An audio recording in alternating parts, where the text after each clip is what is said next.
Et salut à tous, j'espère que vous allez bien. Alors aujourd'hui on va s'intéresser aux performances GPU et CPU de Resident Evil 4 Remake. Juste après la petite sponsor, allons-y, c'est parti. Microsoft a peut-être arrêté de vendre des clés Windows 10 Home et Pro sur son store le 31 janvier pour tenter de faire passer le plus de monde possible vers Windows 11, mais vous pouvez toujours trouver et acheter des clés Windows 10 sur le site du sponsor de la chaîne, Godil24, qui passe maintenant sur ses promotions de printemps, où vous trouverez des clés légales et abordables pour Windows 10 Home et Pro, ainsi qu'Office 2021. Et si vous passez par les liens fournis dans la description de la vidéo, n'oubliez pas d'utiliser le code de la chaîne VCG50 pour 50% de réduction sur les clés Windows, ou le code VCG62 pour les clés Office ou les packs Office plus Windows. Et en bas de la page sur le site, vous trouverez également les différentes indications pour procéder au paiement par PayPal. Et chaque licence activée et achetée est permanente et le site garantit la validité de ces clés et vous rembourse en cas de problème en contactant l'assistance disponible 24 heures sur 24 et 7 jours sur 7 et ils vous accompagneront en cas de problème. Et comme d'habitude, merci à ceux qui passent par Godil24 pour acheter leur clé Windows, puisque ça aide la chaîne à rester en vie tout en ayant pour vous une clé Windows au bout. Donc merci à Godil24 et merci à vous. Alors Resident Evil 4 Remake, eh bien c'est sorti maintenant il y a quelques jours, et c'est vrai que c'était un remake qui était quand même plutôt attendu. Resident Evil 4, c'est un jeu iconique pour la saga et pour l'époque GameCube également en fait, et c'est probablement un des jeux de la série les plus aimés, donc le remake était à la fois attendu et redouté puisque l'exercice du remake c'est pas si simple que ça. Puisqu'il faut à la fois moderniser le gameplay qui était quand même plutôt rigide à l'époque, apporter une refonte graphique et d'autres éléments tout en conservant l'âme originelle du jeu, donc c'est un exercice où l'on marche un petit peu sur le fil du rasoir pour satisfaire à la fois les fans du jeu d'origine et les possibles nouveaux acheteurs également pour apporter un nouveau public.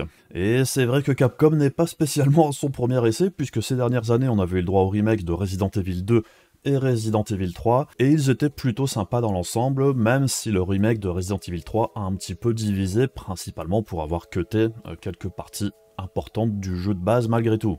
Mais c'est vrai que d'un point de vue ambiance, d'un point de vue maniabilité, d'un point de vue technique, les remakes de Resident Evil, jusqu'ici, c'est plutôt propre, c'est plutôt bien foutu, et c'est vrai que ça donne un gros coup de jeune à des jeux qui sont quand même assez anciens.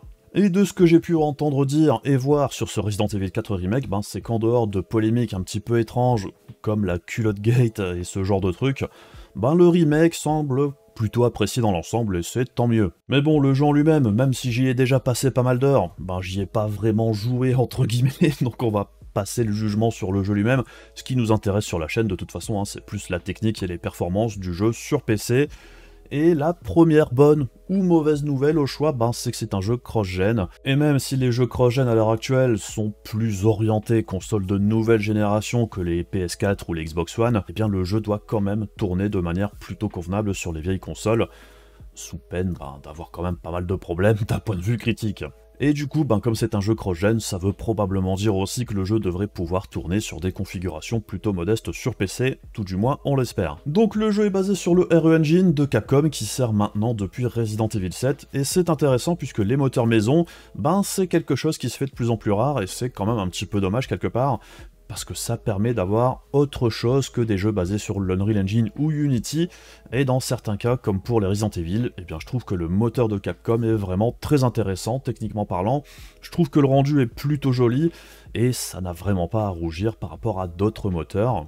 Et de ce que l'on a pu observer par le passé, comme avec Resident Evil Village l'année dernière, le moteur est relativement léger et plutôt bien optimisé dans l'ensemble. Donc bon, pour le portage PC, plusieurs points à prendre en compte, c'est un jeu sponsorisé AMD, tout comme l'était Resident Evil Village, ce qui veut dire que l'on a quelques technos made in AMD dans le jeu, comme le FSR1 et le FSR2, et un mode d'occlusion ambiante made in AMD, le Cacao. Alors oui, c'est son nom, c'est un petit peu bizarre, mais il s'appelle comme ça. Et un des problèmes que j'ai avec les jeux sponsorisés, que ce soit les jeux sponsorisés Nvidia ou AMD, c'est quand il y a des features qui ne sont présentes que pour une seule marque. C'est vrai que c'est pas la première fois qu'on voit un jeu sponsorisé AMD, où on a uniquement le choix du FSR au niveau des upscalers. Alors, c'est moins dramatique que dans les exclus Nvidia où on a juste le DLSS sans le FSR2, puisque le FSR2 a au moins l'avantage d'être utilisable par tous les GPU du marché, ce qui n'est pas le cas du DLSS, mais quand même, personnellement, je préférais que dans tous les jeux, on ait à la fois accès au DLSS et au FSR2, pour que tout le monde puisse profiter des jeux dans les meilleures conditions possibles. Et la bonne nouvelle, c'est que les Resident Evil Remake sont aussi très souvent mode-friendly, donc il y a souvent des pelletés de modes disponibles pour les jeux. Pour Resident Evil 2 et Resident Evil 3 Remake, c'était le cas, donc je pense que même pour ceux qui veulent absolument retrouver leur synchro-sainte culotte, je pense qu'il y aura une pelletée de modes qui devrait permettre d'avoir des tenues beaucoup plus suggestives que les tenues de base. Mais bon, les mods, c'est pas que ça, il y a aussi des mods hyper intéressants, par exemple, puisqu'on a déjà vu que pour la démo de ce Resident Evil 4 Remake, eh bien certains avaient déjà réussi à rajouter le DLSS et le XISS sur le jeu, donc même s'ils ne sont pas supportés officiellement dans le titre à l'heure actuelle, eh bien ils seront très probablement disponibles avec un mod, et ça c'est plutôt une bonne nouvelle. Alors après, l'autre bonne nouvelle, c'est que le jeu a peut-être même pas vraiment besoin de l'upscaling en réalité, puisqu'il tourne déjà très très bien de base, même sur des configs plutôt modestes. Donc l'utilité de ceci, dans l'absolu, je trouve qu'elle n'est pas hyper importante. Et bon, quoi qu'il arrive, il reste quand même le FSR 2.0 qui est très très correct. De ce que j'ai vu dans l'ensemble, le jeu semble quand même relativement bien optimisé, même si j'ai entendu dire que sur certains passages plus tard dans le jeu, il y a des scènes où ça ramouille un petit peu. Alors, c'est apparemment un problème au niveau de la gestion du processeur, même si vous avez beaucoup de corps et machin, ça ne change rien. C'est juste le moteur du jeu qui, à certains moments, semble choquer un petit peu, et on est très limité par le CPU. Est-ce que ce sera corrigé par des patchs plus tard ou pas? J'en sais rien, mais j'espère que ce sera le cas. Autre point que j'ai pu observer sur le jeu, bon déjà il ne semble pas avoir de stutter lié à la compilation des shaders comme ça peut être le cas dans beaucoup de jeux dernièrement, donc ça c'est plutôt un bon point dans l'ensemble.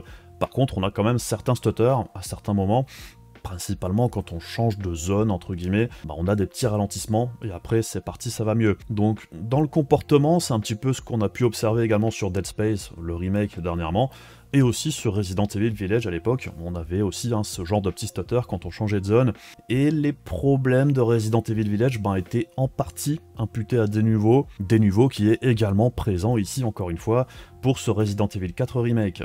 Donc est-ce qu'encore une fois c'est un problème lié à Denuvo? J'en sais rien, puisque tant que le Denuvo n'est pas retiré du jeu complètement, on peut pas savoir si c'est lui qui pose problème ou pas. Mais bon, quoi qu'il arrive, il n'est pas impossible que ces différents problèmes soient corrigés par des patchs à un moment ou à un autre. Sinon, en dehors de ça, sur le moteur du jeu, il ne semble pas y avoir de gros changements, même par rapport à Resident Evil Village. On a un support du ray tracing, mais uniquement sur les reflets, et pour la majorité du jeu, ce sera principalement des flaques d'eau, donc ça n'a pas une énorme utilité, je pense, la plupart du temps.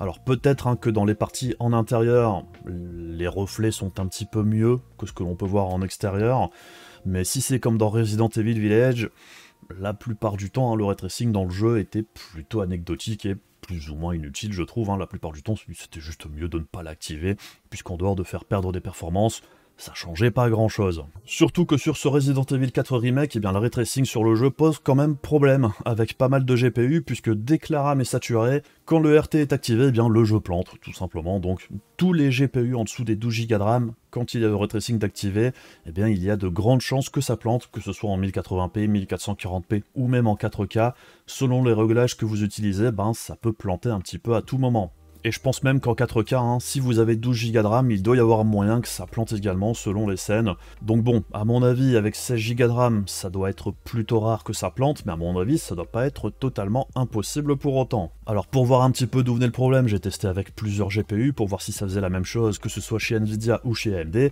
Donc par exemple, j'ai fait le test avec la 3070 et la RX 6600, et avec les deux cartes, avec 8 Go de RAM en 1440p, avec ray tracing, texture au max, plantage direct, c'est injouable. Ensuite j'ai testé avec la 3080 et ses 10 Go de RAM, plantage direct également, et ça serait très certainement la même chose avec une RX 6700 10 Go par exemple.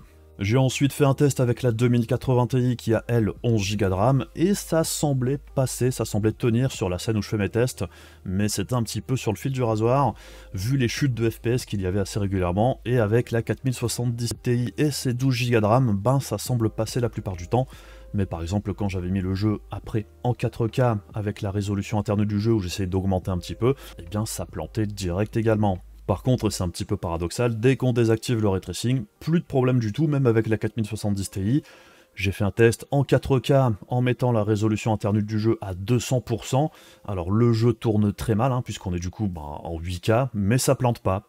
Donc je pense que c'est vraiment un souci de la manière dont je gère la VRAM et le ray tracing qui amène à planter dès que la VRAM est saturée avec le RT, puisque même quand la VRAM est saturée mais sans ray tracing, bah ça semble pas planter, donc il y a clairement un truc qui se passe ici. Donc oui, c'est encore une fois un jeu récent où avoir moins de 12 Go de RAM quand on met tout à fond avec ray tracing et compagnie, eh ben ça pose problème, on avait déjà vu que c'était le cas avec Hogwarts Legacy, eh ben ici même en 1440p ça plante, mais je pense que c'est aussi un souci du moteur lui-même et la manière dont il gère un petit peu tout ça, hein, puisque sur Hogwarts Legacy les performances baissaient fortement, mais ça plantait pas, ici c'est un crash direct. Donc bon, on verra bien si c'est corrigé, que ce soit par des patchs ou par des nouveaux drivers, ou les deux, mais bon, en l'occurrence, dans l'état actuel des choses, bah, je pense que le plus simple à faire, hein, c'est juste de ne pas activer le ray tracing pour le moment, puisque bon, de toute façon, comme je le disais tout à l'heure, au niveau du rendu, vu le peu que ça change, ça n'a pas grand intérêt. Et c'est aussi pour ça que j'ai choisi de ne pas faire de test en ray tracing sur le jeu, puisque de toute façon ça change rien visuellement, et en plus de ça, ça faisait planter une grande partie des cartes du test, du coup ça servait pas à grand chose. Une des autres features entre guillemets du jeu qui a bénéficié de soins tout particuliers, c'est la gestion des cheveux, sur Léon par exemple.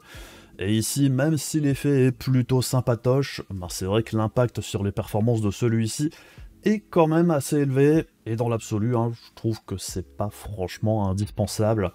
Donc je pense que le mieux à faire, comme un petit peu avec le ray tracing, c'est de ne pas l'activer si vous avez besoin de performance en plus.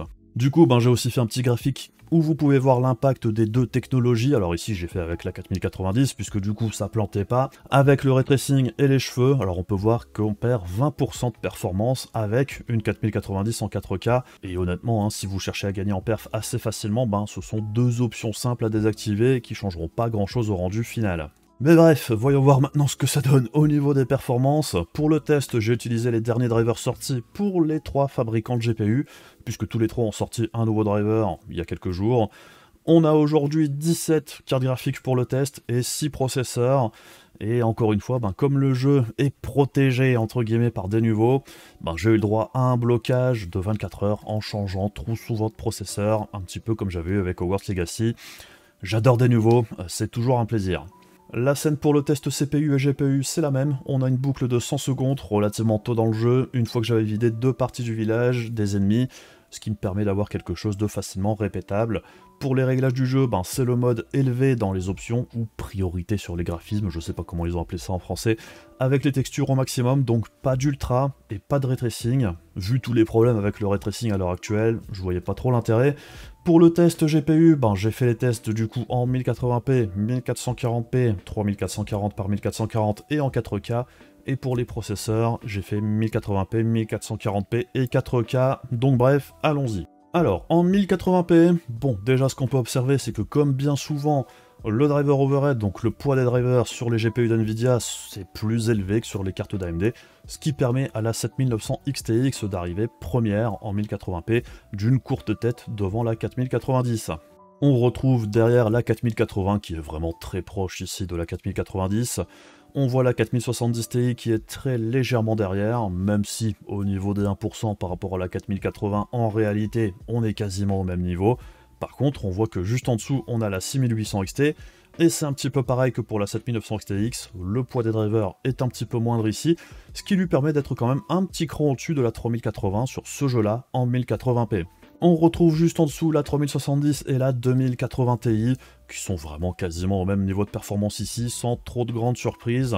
On retrouve juste derrière la 6700 XT, qui se défend plutôt pas mal elle aussi, suivie de la RTX 2080. Par contre, on voit que l'arc A770, sur Resident Evil 4 Remake, c'est clairement pas un des jeux où elle est le plus à l'aise. Alors il n'y a rien qui va mal, on est aux alentours des 100 FPS de moyenne, ça reste très jouable. Mais c'est vrai que comparé à d'autres jeux qui sont sortis dernièrement, où elle était à un niveau au-dessus et plus ou moins similaire à la 6700 XT, c'est un petit peu décevant. On retrouve ensuite la GTX 1080 Ti qui fait toujours de la résistance et qui s'en sort très correctement ici, il n'y a pas de problème. Tout comme pour la RTX 3060 qui est un petit cran derrière mais pas de beaucoup, suivi de très près par la RX 6600 qui s'en sort plutôt pas mal. Et ensuite on retrouve la 3050 qui est quand même un bon cran derrière, suivi, après de très loin, par la RX 570, qui malgré tout permet de jouer à plus de 30 FPS, et je pense qu'en faisant quelques sacrifices sur les réglages, on pourrait assez facilement arriver aux 60 FPS. Par contre, l'arc A380, sur ce jeu-là, c'est un petit peu compliqué. On a vu que sur d'autres jeux elle faisait plus ou moins jeu égal avec la 570, ben ici c'est clairement pas le cas. On passe ensuite en 1440p. Alors ce qu'on observe, c'est que maintenant la RTX 4090 passe devant la 7900 XTX en ce qui concerne la moyenne des FPS. Par contre, au niveau des 1%, la 7900 XTX conserve un avantage. On retrouve ensuite la 4080 et la 4070 Ti. En réalité, si on observe les 1% ici, les deux proposent plus ou moins la même expérience à très peu de choses près. Un petit cran en dessous, on retrouve la 6800 XT et la 3080 qui sont maintenant au coude à coude, avec un léger avantage pour la 6800 XT.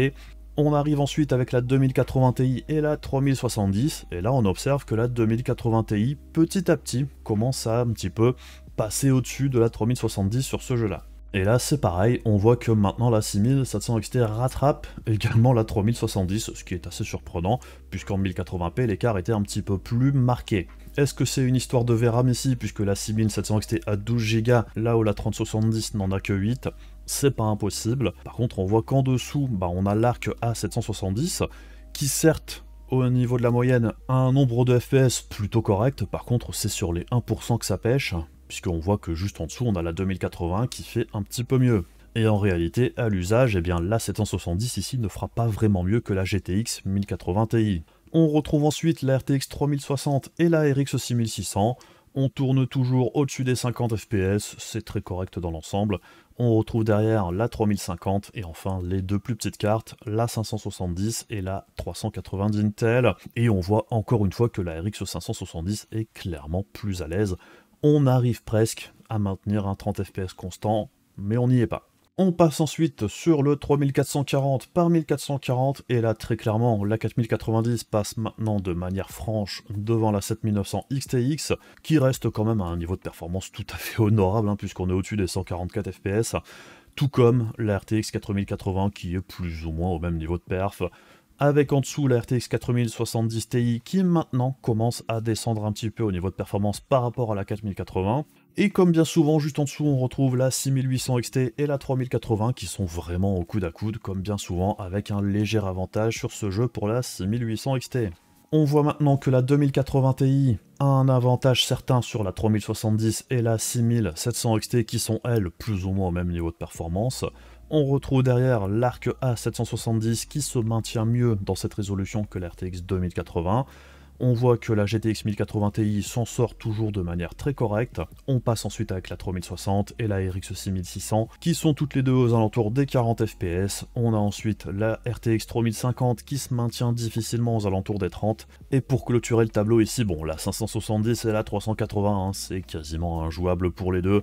Même si on voit que la 380 est maintenant totalement larguée. La 570 c'est un petit peu mieux mais c'est pas terrible. Et enfin on arrive en 4K, et là sans grande surprise, la 4090 fout une tarte à tout le monde. On retrouve quand même un bon cran derrière la 7900 XTX et la 4080, et comme bien souvent on note qu'en rasterisation brute, la 7900 XTX a un léger avantage. On retrouve ensuite la 4070 Ti qui est clairement un bon cran en dessous en 4K, comme bien souvent. Et on retrouve derrière le duel 6800 XT RTX 3080.